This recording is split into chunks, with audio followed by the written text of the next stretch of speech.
ओम शांति। सपने में मरे हुए संबंधी आते हैं, इसका क्या मतलब है?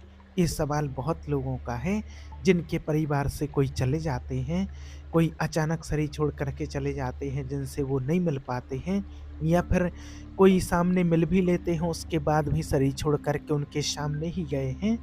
तो वो उनके सपने में आते हैं, उनको दिखते हैं। तो लोग बड़े परेशान रहते हैं कि आखिर वो हमारे सपने में क्यों आ रहे हैं, वो हमें दिख रहे हैं। बहुत से लोगों ने इस सवाल को पूछा है। एक माताजी हैं, वो कहती हैं कि उनका बेटा चला गया है। वो कहती हैं कि वो दिखता है लेकिन बोलता कुछ नहीं है, तो क्या उसको कुछ चाहिए है हमसे? एक बहन है, वो बोलती उनके पति चले गए हैं अचानक से, उनसे मिल नहीं पाए थे, एक्सीडेंट हुआ था उनका। तो वो उनके सपने में आते हैं, बस उनको देखते रहते हैं, और वो कहती हैं कि वो कुछ इशारा करते हैं लेकिन समझ में नहीं आता है कि वो क्या कहना चाहते हैं। तो क्या ऐसा कुछ वो हमको बताना चाहते हैं, आखिर वो दिखते हैं लेकिन बोलते नहीं हैं, ऐसा क्यों होता है? इस प्रकार से तमाम लोगों के सवाल हैं। एक भाई ने कहा कि मैंने अपने ही देखते हुए मैंने अपनी दादी, पिताजी और अपनी पत्नी का, कितने संबंधियों का देहवासन देखा है, जो मेरे सामने उनका देहवान हुआ है। मेरे सामने ही उनका दाह संस्कार हुआ है। तो ऐसे लोग अक्सर करके मेरे सपने में आते हैं। और कई लोग ऐसा भी कहते हैं कि हमारे कोई संबंधी गए हैं, तो मुझे ऐसा लगता है कि वो कष्ट में हैं और मुझे कष्ट में दिखाई पड़ते हैं। तो फिर क्या फिर वो कष्ट में हैं, या उनको कोई प्रतिकूल व्यवहार का परिणाम है, या वो हमें कोई मैसेज देना चाहते हैं, या वो आत्मा किसी प्रकार से कोई कष्ट में है, या फिर हमारी किसी प्रकार की कोई सेवा भाव में कमी रही है, उसके कारण से वो आत्माएँ हमें दिख रही हैं या कुछ कहना चाहते हैं? तो देखिए, आपको बताएँ कि देखिए, ऐसा कुछ भी नहीं होता है। ये सपने जो होते हैं, जो सपने जिसको हम बोलते हैं, तो सपने होते हैं 3 प्रकार के, जिसको दुनिया में लोग समझ नहीं पाते हैं। एक होता है जिनसे हमारा मानसिक संबंध बहुत गहरा रहा हुआ हो। वो बिना किसी कारण के कल्पनात्मक दृश्य उनके सामने हमारे प्रदर्शित करना। और एक होता है जिनका कोई अस्तित्व नहीं है, ऐसा सपना हमारे सामने आना। और एक होता है भागवतिक सपना, किसी महान पुण्य आत्मा, किसी महापुरुष का आगमन होना। ये सत्य के अंतर्गत आता है।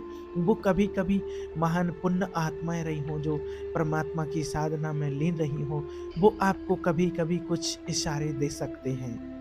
अब तो क्या होता है कि मन तो हमारा बहुत से संस्कारों से, संबंधियों से जुड़ा होता है। तो हमें कोई इतना ही सपना नहीं आता है, और बहुत सारे सपने आते ही रहते हैं, कभी न कभी आए दिन किसी न किसी को कुछ न कुछ सपने आते ही रहते हैं, जिनका कोई मतलब नहीं होता है। ऐसे ही ये परिवार के स्नेह संबंधियों का जो आता है, उससे दुख-सुख का कोई लेना-देना नहीं होता है। इस बात से बिल्कुल निश्चिंत रहें। बस हाँ, इतना होता है कि हम अपने जीवन काल में, जीवित अवस्था में उनके प्रति जो कर्तव्य बनता है हमारा, उसका हमने पालन किया है कि नहीं किया है। सबसे पहला कर्तव्य तो क्या बनता है कि जो हमारे संबंधी हैं, चाहे वो हमारे माता-पिता हों, पति-पत्नी हों, जो भी हों, तो उनके प्रति जो आज जब वो मृत्यु को प्राप्त हो जाते हैं, उसके बाद फिर तमाम चीज़ें करते हैं लोग, तो वो एक अलग चीज़ है। वो उनका धर्म कर्तव्य है, वो करना चाहिए। लेकिन जीते जी जब वो हमारे सामने हैं, तब वो किसी प्रकार के कोई कष्ट में तो नहीं है। तब वो किसी चीज़ के लिए कोई ललाहट तो नहीं है, किसी चीज़ की उनको आवश्यकता हो और वो हम उनको ना दे रहे हों, और मरने के बाद फिर उनको तमाम ऐसी चीज़ें भेंट करते रहें, देते रहें कि उन तक पहुँच जाए, ऐसा उन तक हो जाए, ये हो जाए। ऐसा तो नहीं है। जितना हो सके हमें हमारे सामने जब तक वो हैं, जीवित जब तक हैं, तो उनकी आवश्यकताएँ जो हैं, उनको पूरा करने की कोशिश करनी चाहिए, कि उनकी कोई ऐसी ललाहित इच्छा ना रह जाए और वो चले जाएँ। और अगर आपने ऐसा किया है तो आप धन्य हैं, और अगर आप जीते जी भी अगर ऐसा नहीं कर पाए हैं, तो जो भी हो सकता है तो वो अभी कर लेना चाहिए। आपको क्या कहना है, आपको उनके प्रति ईश्वर का ध्यान सबसे अधिक आवश्यकता होती है। उस आत्मा जो शरीर छोड़ कर के जाती है, तो उसको शांति की बहुत अधिक आवश्यकता होती है। क्योंकि जब कोई परिवार को छोड़ कर के जाता है तो कष्ट तो उस आत्मा को भी होता है, क्योंकि हमने तो सिर्फ एक जन को खोया है, एक व्यक्ति को खोया है हमारे अपने घर से, परिवार से, लेकिन जो वो आत्मा गई है उसने सब कुछ खोया है। अपना परिवार, अपने बच्चे, अपने संबंधी, अपना मान-शान, पद, प्रतिष्ठा, पोजीशन, धन, दौलत आदि संबंधी उसने सब कुछ खोया है। तो कष्ट तो उस आत्मा को भी होता है उस टाइम पर, दर्द उस आत्मा को भी होता है। अब होता क्या है, उस टाइम पर हमें जो चीज़ देना चाहिए वो नहीं देते हैं। उस टाइम पर उस आत्मा को बहुत अति आवश्यकता होती है शांति की। एक परमात्मा की याद भरी हुई शांति उस आत्मा तक पहुँच सके, उस शांति की बहुत आवश्यकता होती है उस आत्मा को, कि वो शांति के वाइब्रेशन उस आत्मा तक पहुँच सकें, जिससे उस आत्मा को शांति मिले। और बहुत एकाग्रचित होकर शांति से बैठ कर के नाम जप करते हुए, भगवान का ध्यान करते हुए, परमात्मा की याद की गहन अनुभूति, उस शांति के वाइब्रेशन उस आत्मा तक पहुँचाना जो उसको अति आवश्यक होती है। ऐसे टाइम पर हमें उस आत्मा तक ये चीज़ पहुँचाना। और दूसरी चीज़, उस आत्मा के प्रति दान पुण्य करके उस आत्मा तक पहुँचाना। आप जो भी कर रहे हैं उनके प्रति, जैसे छोटे-छोटे बच्चों को, ज़्यादा कुछ नहीं कर सकते, आपको कोई बात नहीं, कोई ज़रूरत नहीं है, आप नहीं कर सकते, आपके पास व्यवस्था नहीं है। आप जितना कर सकते हैं, 2 छोटी-छोटी गरीब कन्याओं को, 5 कन्याओं को भोजन कराना, या फिर उनको थोड़ा बहुत जो उनको पसंद था वो चीज़ खरीद कर के देना। छोटी कन्याओं को वस्त्र देना, 5 कन्याओं को, गरीब कन्याओं को, 2 कन्याओं को, जितना आपसे हो सकता है उतना। अगर आप समर्थ हैं तो 10, 25, 50 कन्याओं को कर सकते हैं तो और अच्छी बात है, लेकिन आप समर्थ नहीं हैं तो कोई बात नहीं। जितना आपसे हो सकता है बस आप उतना कीजिए। छोटी कन्याओं को बुलाइए, अपने घर पर बुलाइए और उनको अपने हाथ से बना कर के भोजन खिलाइए। घर में भोजन बनवा कर के प्रेम से उनको भोजन करवाइए, और जो कुछ हो सकता है आप उनको दीजिए। कोई वस्त्र दे सकते हैं तो वस्त्र, नहीं छोटी-मोटी चीज़ जो भी आप दे सकते हैं, और निस्वार्थ भाव से आप फिर उस आत्मा को याद कीजिए और परमात्मा को याद करते हुए कहिए कि हे प्रभु, इसका जो भी पुण्य मिले तो हमारे जो पूर्वज हैं, जो हमें छोड़ कर के चले गए हैं, ये पुण्य उन आत्माओं तक पहुँच जाए। हम जीते जी तो उनको कुछ दे नहीं पाए, लेकिन अभी जहाँ भी वो आत्मा जिस अवस्था में हो, उस आत्मा तक ये शांति का ये दान, ये पुण्य उस आत्मा को प्राप्त हो। हे प्रभु, उस आत्मा तक ये चीज़ पहुँच जाए, उस आत्मा को शांति मिले। जैसे आपके घर से जो चले गए हैं, जो पिताजी हैं, पितामह हैं, या और जो भी संबंधी हैं, तो यहाँ से आप इस प्रकार से जो भी आप दान पुण्य करेंगे, इस प्रकार से अनुष्ठान आप जो भी कराएँगे, तो वो उस आत्मा तक ट्रांसफ़र हो जाएगा, उस तक पहुँचेगा। इसीलिए हर किसी की इच्छा होती है कि हमारे परिवार में कोई ऐसा हो कि हमारे बाद हमें अन्न दान कर सके, पानी का दान कर सके, कुछ ऐसा कर सकें जिसके लिए जो आज भी जो चलन है, कहते हैं कि पिंडदान कर सके, कि भाई पिंडदान करने वाला कोई तो होना चाहिए। तो इसका वास्तविक भावार्थ अर्थ यही है कि हम अपने पूर्वजों के लिए जो हमने किया है वो व्यवहार आपको पता है, लेकिन अगर आपको कुछ लगती है, कुछ और कहना है और उन तक कुछ पहुँचाना है, तो आप इस प्रकार से उन आत्माओं तक शांति का दान आप पहुँचाते रहिए और पहुँचाइए।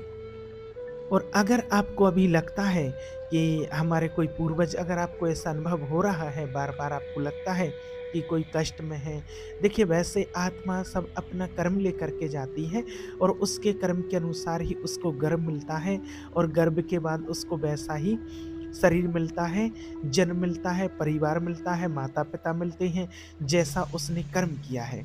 लेकिन बस उस आत्मा को थोड़ी आत्म शांति के लिए और आप अपनी संतुष्टता के लिए, आपको भी उससे शांति मिले, उसके लिए आप सिर्फ़ इतना कर सकते हैं कि जो आपको बताया है कि छोटी-छोटी कन्याओं को भोजन और थोड़ा दान, और गौ सेवा करना चाहें तो आप उसमें शामिल कर सकते हैं गौ सेवा। और बस शांति से बैठ कर के सुबह और शाम आपको मेडिटेशन करके, भगवान का ध्यान, नाम जप करके और वो पुण्य उस आत्मा तक ज़रूर पहुँचाना है। इस शांति का वाइब्रेशन ये उस आत्मा तक डायरेक्ट पहुँचता है, इतना आपको ये ज़रूर करना है। इससे क्या होता है, जब आप शांति का दान देते हैं तो उस आत्मा को बहुत सुकून और शांति की महसूसता होती है। वो आत्मा जहाँ कहीं भी होगी, जिस अवस्था में होगी, उस आत्मा की उन्नति होने लगेगी।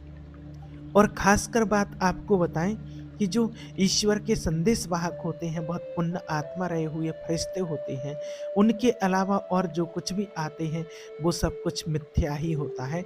इस बात को आप मानिए, क्योंकि जैसे आप सपने में देखते हैं कि मैं ये कर रहा हूँ, मैं कहीं दौड़ रहा हूँ, कहीं नदी में गिर रहा हूँ, कहीं नहा रहा हूँ, कहीं कुछ होता, तो ऐसे में कुछ होता है क्या? कुछ भी नहीं होता है। आप नदी में गिर गए हैं, आप डूब रहे हैं और आप घबरा रहे हैं और एकदम से नींद खुली, आप अपने बिस्तर पर होते हैं, शैया पर होते, देखते कुछ नहीं, तो उससे कुछ होता है क्या? अब इसी को अगर आपने किसी को बता दिया कि हमारे संबंधी दिखे हैं, हमारा बेटा बेटी, माता पिता, बंधु जो भी हैं आपके परिवार से पूर्वज चले गए, वो दिखे हैं, तो इसी में लोग बहुत भ्रमित कर देते हैं, अरे वो आत्मा भटक रही है, उस आत्मा के लिए मुक्ति नहीं मिली है और उसके लिए हम ऐसा अनुष्ठान करेंगे, इतना पैसा दो उसके लिए, ऐसा कहना होगा, ऐसा कहना होगा, नहीं तो प्रेत बन जाएगी, नहीं तो ऐसे तमाम लोगों को भ्रमित कर देते हैं, लोग परेशान हो जाते हैं। लेकिन सत्य यही है कि ऐसा कुछ भी नहीं होता है, कुछ भी नहीं हो सकता, ये तो सिर्फ स्वप्न होता है बस। जैसे आपने देखा होगा, सुना होगा कि राजा जनक जी जो थे, एक बार अपनी शैया में पड़े और उन्होंने सपना देखा कि हमारा सारा राजपाट छिन गया है और मैं एक भिखारी बन गया हूँ और बहुत भूख लगी है। अब मांगे तो उनको थोड़े से चावल और दाल मिले एक जगह भिक्षा में, और फिर मटकी में, मिट्टी के पात्र में उन्होंने लकड़ी बीन करके खिचड़ी पकाया। अब वो खिचड़ी पक के तैयार होने वाली थी। अब 2 सांड आए लड़ते-लड़ते, और वो ऐसा लड़े कि लड़ते-लड़ते और वो खिचड़ी पूरी वहीं बिखर गई। अब भूख से व्याकुल और अरे वो ये क्या, वो पूरा मेहनत किया हुआ पूरा भोजन बिखर गया है, और घबराए और एकदम से उनकी नींद जब खुलती है तो देखते हैं कि महाराज जनक की सैया पर हैं।